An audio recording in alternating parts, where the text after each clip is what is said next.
अभी पहले फकीर की अद्भुत आपबीती सुनकर पैदा होने वाले आश्चर्य से लोग उबरे नहीं थे कि जुबैदा ने दूसरे फकीर से कहा कि तुम बताओ कि तुम कौन हो और कहां से आए हो।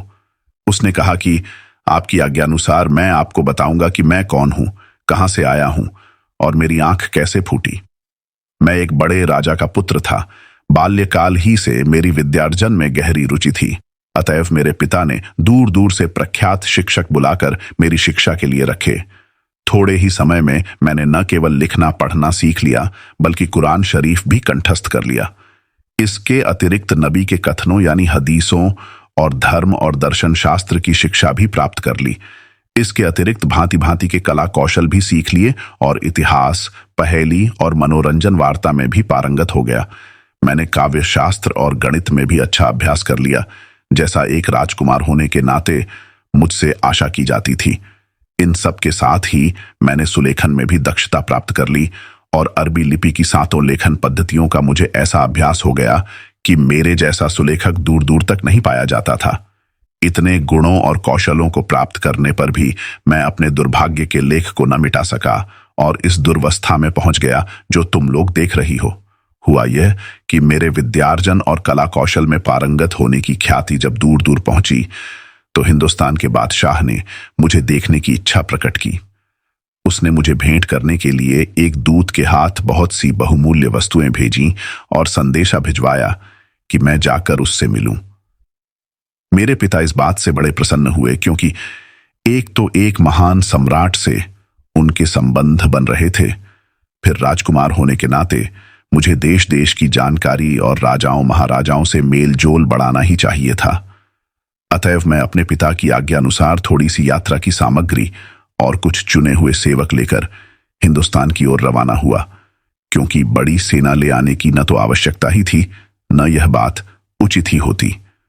कुछ दिन तक चलने के बाद हम लोगों को 50 के लगभग घुड़सवार डाकुओं ने घेर लिया और सबसे पहले वे 10 घोड़े पकड़ लिए, जिन पर मेरे पिता की ओर से हिंदुस्तान के बादशाह को भेंट में दी जाने वाली बहुमूल्य वस्तुएं लदी थीं। मेरे सेवकों ने कुछ देर तक डाकुओं का सामना किया किंतु हार गए। मैंने यह सोचकर कि डाकुओं पर रोप पड़ेगा उनसे कहा कि मैं हिंदुस्तान के बादशाह का दूत हूं।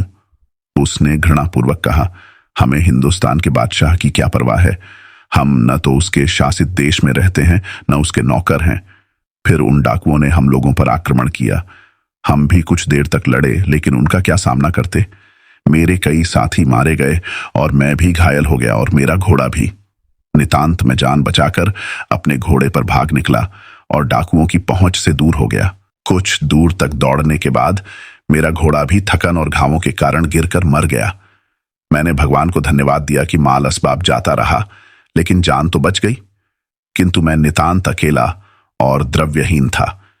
यह डर भी था कि कहीं डाकुओं ने देख लिया तो बगैर जान से मारे न रहेंगे, इसलिए किसी तरह कपड़ों की पट्टी फाड़कर अपने घाव बांधे और एक ओर को चल दिया। शाम को एक पहाड़ की गुफा के पास पहुंचा और रात उसी गुफा में बिताई। सुबह को उठा, जंगली फल खाकर भूख मिटाई और चल पड़ा। कई दिन तक इसी तरह भटकता रहा। फिर एक बड़े नगर में पहुंच गया जो बड़ा सुशोभित लग रहा था। वहां एक नदी भी बहती थी जिससे वह प्रदेश हरा भरा और धन धान्य से पूर्ण था। मैं नंगे और बिवाइयों से फटे पांव, बड़े बालों और दाढ़ी तथा गंदे फटे वस्त्रों के साथ उस नगर में गया कि मालूम करूं यह कौन सा देश है और यहां से मेरा देश कितना दूर है।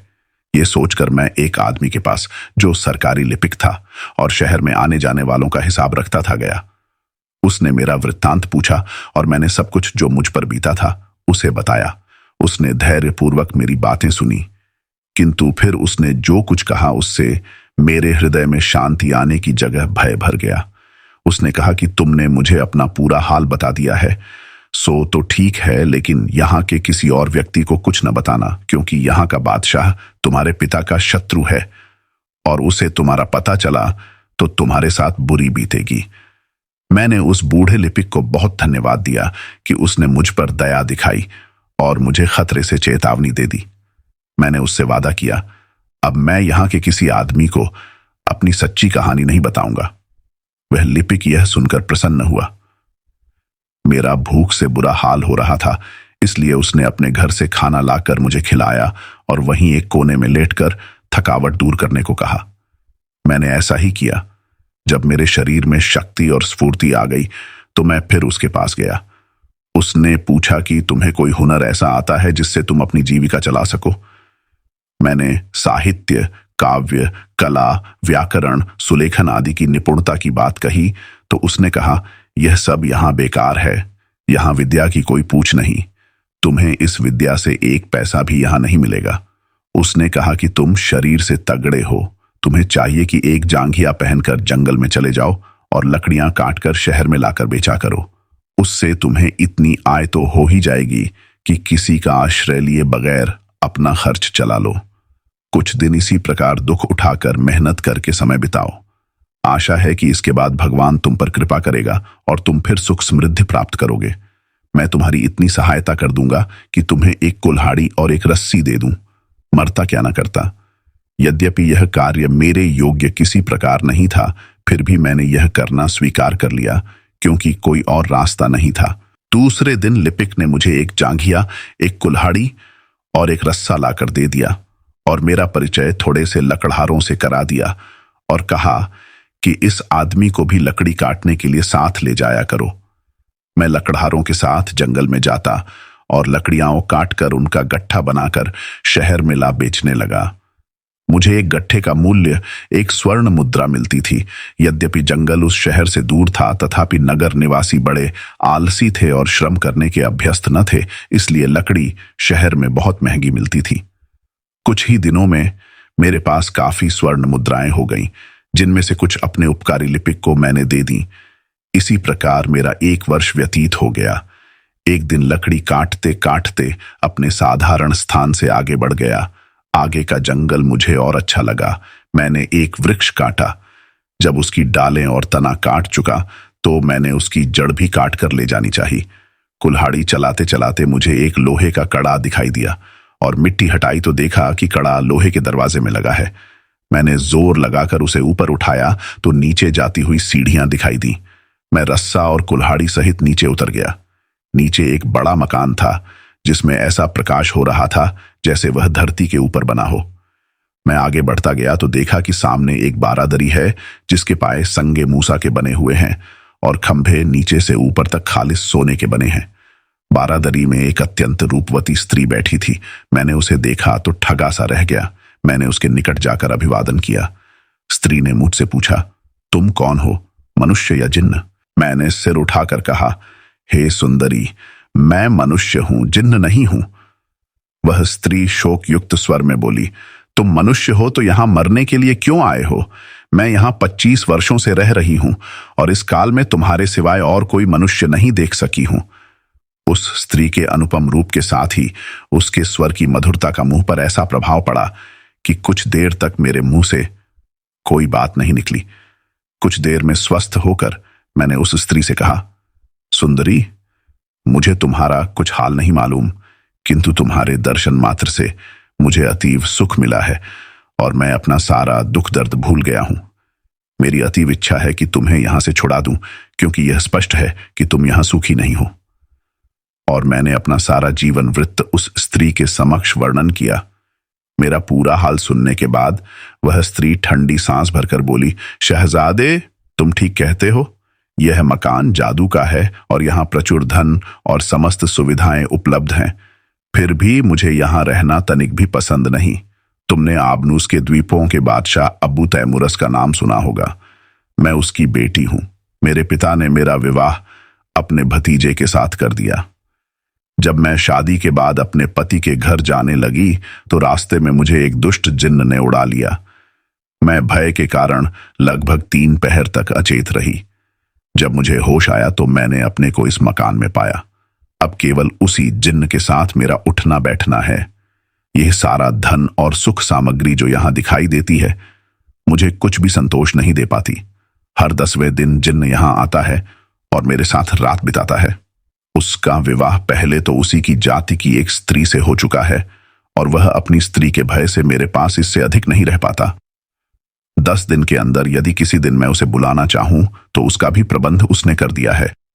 यदि मैं यह इधर रखा हुआ जादू का यंत्र छू दूं तो उसे खबर हो जाती है और वह आ जाता है। स्त्री ने आगे कहा, उस जिन्न को यहां से गए 4 दिन हो गए हैं। वह 6 दिन बाद फिर यहां आएगा। यदि तुम्हें यहां की सुख सुविधाएं और मेरा साथ पसंद है तो 5 दिनों तक यहां आराम से रह सकते हो। मैं तुम्हारा हर प्रकार से आदर सत्कार करूंगी और तुम्हें सुख पहुंचाऊंगी। मैं उसकी बातें सुनकर बड़ा प्रसन्न हुआ। मुझे इसमें क्या आपत्ति हो सकती थी कि ऐसी सुंदरी के साथ रहूं। मैंने बड़ी प्रसन्नता से यह बात स्वीकार कर ली। वह मुझे एक स्नानागार तक ले गई। मैंने अंदर जाकर अच्छी तरह स्नान किया और बाहर निकला। वह मेरे पहनने के लिए जरी के वस्त्र ले आई। मैंने वह शाही पोशाक पहनी तो वह मुझे देखकर मुझ पर और भी कृपालु हो गई। फिर एक सजे हुए दालान में उसने मुझे एक सुनहरे कमख्वाब की मसनद पर बिठाया। फिर वह नाना प्रकार के स्वादिष्ट व्यंजन लाई और हम दोनों ने साथ बैठकर भोजन किया। दिन भर हम लोग इधर उधर की बातें करते रहे। रात के भोजन के बाद उसने अपने साथ मुझे सुलाया। सुबह होने पर उसने और भी स्वादिष्ट व्यंजन बनाए और मेरे विशेष सत्कार के लिए पुरानी शराब की बोतलें ले आई। मैं बहुत सी शराब पीकर मदमस्त हो गया। मैंने उससे कहा, प्रिय, तुम 25 वर्षों से इस मकान में, जिसे कब्र कहना चाहिए, बंद हो। ये बात ठीक नहीं है। तुम मेरे साथ यहां से निकल चलो और बाहर की ताजा हवा खाओ। इस दिखावे के ऐश आराम को छोड़ो, क्योंकि यह जादू से अधिक कुछ नहीं है। तुम मेरे साथ चलो। वह सुंदरी बोली, ऐसी बातें जिह्वा पर भी न लाना। तुम जिसे सूर्य का प्रकाश कहते हो वह मैं भूल चुकी हूं। मुझे यहीं रहने की आदत पड़ गई है। मुझे यहीं रहने दो। एक दिन छोड़कर जबकि वह जिन्न यहां आता है, तुम बाकी 9 दिन यहां आराम से रह सकते हो। मुझे नशा चढ़ गया था। मैंने कहा, तुम उस जिन्न से इतना क्यों डरती हो? मैं तुम्हारे लिए अपनी जान भी दे सकता हूं। मैं इस जादू के यंत्र को, मैं उसकी जादुई लिखावट के तोड़ फोड़ कर बराबर कर दूंगा। अपने जिन्न को आने दो, मैं भी तो देखूं उसमें कितनी ताकत है। मैंने निश्चय कर लिया है कि संसार के सारे जिन्नों का अंत कर दूंगा और सबसे पहले इसी जिन्न को मारूंगा जिसने तुम्हें कैद कर रखा है। वह स्त्री भली भांति जानती थी कि मेरी मूर्खता का क्या फल होगा। उसने मुझे बहुत समझाया, हर तरह रोका, कस्में दी कि यंत्र को छुआ तो हम दोनों मारे जाएंगे, क्योंकि उस जिन्न की शक्ति को मैं जानती हूं, तुम नहीं जानते। मैं नशे में धुत था, इसलिए मैंने उसकी चेतावनी को अनसुना कर दिया और ठोकर मारकर जादू के यंत्र को तोड़ डाला। यकायक ही सारा मकान कांपने लगा और एक महाभयानक शब्द हुआ। सारी रोशनियां बुझ गईं और अंधकार छा गया, जिसमें रह रहकर बिजली चमकने लगती थी। यह हाल देखकर मेरा नशा हिरण हो गया। मैंने सोचा कि वास्तव में मुझसे भयानक भूल हो गई। मैंने अब उस सुंदरी से पूछा कि क्या करना चाहिए। उसने कहा कि मुझे अपने प्राण जाने का भय नहीं, मैं तो वैसे ही दुखी थी। तुम्हारी जान को जरूर खतरा है और इसी से मैं अत्यंत व्याकुल हूं। तुमने खुद ही अपनी जान के लिए यह आफत मोल ली। अब यहां से तुरंत भागकर जान बचाओ। यह सुनकर मैं ऐसा बेतहाशा भागा कि अपनी कुल्हाड़ी और रस्सा भी वहीं भूल गया और गिरते पड़ते उस सीढ़ी तक आया जिससे उतरकर उस मकान में गया था। इतने में वह जिन्न भी अत्यंत क्रुद्ध होकर वहां आ पहुंचा और गरज कर स्त्री से पूछने लगा कि तूने मुझे क्यों बुलाया है। वह डर के मारे पत्ते की तरह कांपने लगी और बोली, मैंने तुम्हें बुलाया नहीं है। मैंने इस बोतल से थोड़ी सी मदिरा पी ली थी। मुझ पर ऐसा नशा चढ़ा कि हाथ पांव काबू में न रहे। नशे की हालत में मैंने इस यंत्र पर पांव रख दिया, जिससे यह टूट गया। जिन्न यह सुनकर और भी कुपित हुआ और बोला, तू झूठी, मक्कार और दुराचारिणी है। इस कुल्हाड़ी और रस्से को यहां कौन लाया है? स्त्री बोली, मैंने तो इन्हें अभी अभी देखा है। तुम भागते दौड़ते आए हो, इसीलिए तुम्हारे साथ लगी हुई यह चीजें आ गई होंगी। तुमने अपनी जल्दी में ध्यान न रखा होगा कि तुम्हारे पास कुल्हाड़ी और रस्सा भी है। इस पर जिन्न का क्रोध और भी बढ़ा। उसने स्त्री को भूमि पर पटक दिया और उसे निर्दयता से पीटने लगा और साथ में गालियां भी देने लगा। स्त्री तड़पने और रोने चिल्लाने लगी। उसका करुण क्रंदन मुझसे नहीं सुना जाता था, लेकिन मैं कुछ कर भी नहीं सकता था। मैंने स्त्री के दिए वस्त्र उतारे और वही फटे पुराने लकड़हारों के वस्त्र पहन लिए जिन्हें पहनकर मैं पिछले दिन आया था। फिर मैं सीढ़ी से चढ़कर ऊपर आ गया। मैं अपने का बराबर कोसता जा रहा था कि मेरी मूर्खता और जिद्दीपन के कारण उसे बेचारी स्त्री पर ऐसा अत्याचार हो रहा है। बाहर आकर मैंने फिर सीढ़ी के मुंह पर लोहे का दरवाजा रखा और उस पर मिट्टी डालकर उसे छुपा दिया। फिर मैंने पिछले दिन की जमा की हुई लकड़ियां किसी तरह बांधी और नगर में आकर लकड़ी का गट्ठा बेच दिया। फिर भी मैं बराबर सोच रहा था कि न जाने उस सुंदर स्त्री पर क्या बीत रही होगी। लकड़ी बेचकर जब मैं अपने निवास स्थान पर आया तो लिपिक मुझे देखकर अत्यंत प्रसन्न हुआ। उसने कहा कि तुम कल नहीं आए तो मुझे बड़ी चिंता हो गई थी। मैंने सोचा कि कहीं ऐसा तो नहीं है कि यहाँ के बादशाह को तुम्हारे यहाँ पर रहने की बात मालूम हो गई हो और उसने तुम्हें पकड़वा मंगाया हो। भगवान का लाख लाख धन्यवाद है कि तुम सकुशल वापस गए हो। मैंने उसकी बातों पर उसे हृदय से धन्यवाद दिया, किंतु यह न बताया कि कल मेरे साथ क्या बीती थी। मैं अपने कमरे में चला गया और फिर उसी शोक में निमग्न हो गया कि मैंने अपने दुराग्रह से अपनी उपकारिणी स्त्री को कैसा दुख पहुंचाया, और अगर मैं वह यंत्र न तोड़ डालता तो उस राजकुमारी पर भी दुख न पड़ता और मैं 5 दिन बड़े सुख से रहता। मैं यह सोच ही रहा था कि लिपिक मेरे पास आकर कहने लगा कि एक बूढ़ा एक कुल्हाड़ी और रस्सा लेकर आया है और कहता है कि तुम शायद इन्हें जंगल में भुलाए थे, लेकिन वह इन चीजों को तभी वापस करेगा जब तुम बाहर चलकर उसे इनकी पहचान बताओगे। यह सुनकर मेरा चेहरा पीला पड़ गया और मैं भय के कारण सिर से पांव तक थर थर कांपने लगा। लिपिक ने मुंह से पूछा, यह तुम्हें क्या हो रहा है? मैं अभी उसे उत्तर भी नहीं दे सका था कि कमरे की धरती फट गई और बूढ़ा जिन्न मेरे बाहर आने की राह न देखकर कुल्हाड़ी और रस्सी लिए वहीं आ गया। उसने मुंह से कहा, तू जानता है मैं कौन हूं। मैं ऐसा वैसा जिन्न नहीं हूं, स्वयं इब्लीस शैतान का दौहित्र हूं। तू जानता है कि इब्लीस सारे जिन्नों और दैत्यों का सरताज है। बोल, यह कुल्हाड़ी और यह रस्सा तेरे है या नहीं? मैं उसे देखकर ऐसा भयभीत हुआ कि मेरी वाक शक्ति ही समाप्त सी हो गई और मैं अचेत होकर गिरने लगा। जिन्न ने मेरे होश में आने की प्रतीक्षा नहीं की।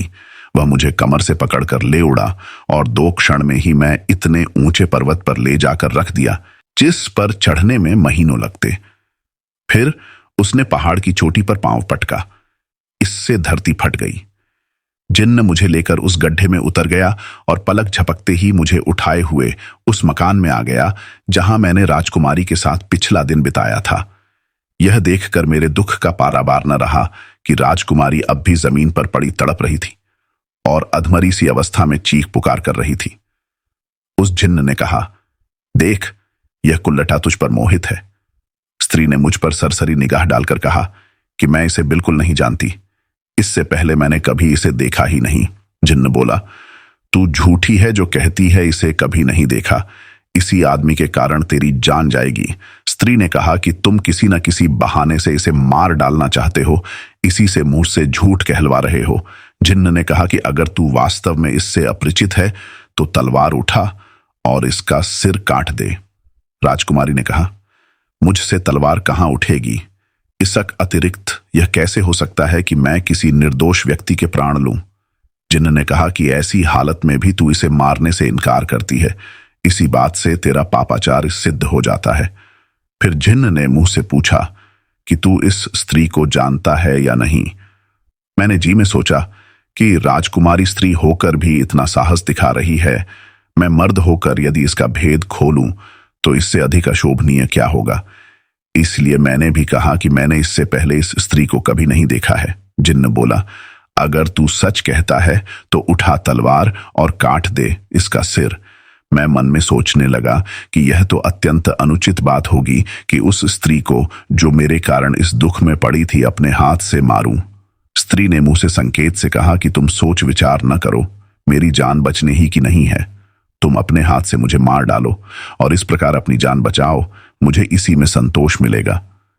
किंतु मैं ऐसा न कर सका। मैं 2 पग पीछे हट गया और तलवार हाथ से फेंककर जिन्न से बोला, तुमने मुझे बिल्कुल कायर पुरुष समझ लिया है कि तुम्हारे कहने भर से किसी अपरिचिता को मार डालूं। फिर इस सुंदरी की तो तुमने वैसे ही दुर्दशा कर रखी है, मैं इस पर क्या हाथ उठाऊं? तुम्हें अधिकार है कि जो चाहो वह करो, किंतु इस प्रकार का काम मुझसे न होगा। जिन्न ने कहा, तुम दोनों ही मेरे क्रोध को निरंतर बढ़ा रहे हो। तुम शायद यह नहीं जानते कि मुझ में कितनी शक्ति है। यह कहकर उस अत्याचारी ने स्त्री के दोनों हाथ काट डाले। वह अधमरी तो पहले ही से हो रही थी, यह चोट खाकर तुरंत मर गई। मैं यह देखकर मूर्छित हो गया। कुछ होश आया तो मैंने जिन्न से कहा कि अब तुम मुझे भी मार डालो और अपना क्रोध शांत करो। जिन्न ने कहा, हम लोगों का नियम है कि जब किसी को व्यभिचार का दोषी पाते हैं तो उसका वध कर देते हैं। तुम पर मुझे व्यभिचार का संदेह भर है, इसलिए तुझे मारूंगा नहीं, किंतु मानव नहीं रहने दूंगा। अब तू कुत्ता, गधा, सुअर या जो भी पशु पक्षी बनना चाहे बता दे, मैं तुझे वही बना दूंगा। मैंने उसका क्रोध कुछ कम देखा तो बोला, जिन्हों के सरताज, मेरी प्रार्थना है कि एक भले आदमी ने अपने बुरा करने वाले के साथ जैसे उपकार किया था वैसे ही तू मुझे क्षमा कर दे और मुझे आदमी ही रहने दे। जिन्न ने कहा, यह भले आदमी का क्या किस्सा है? मैंने बताना शुरू किया।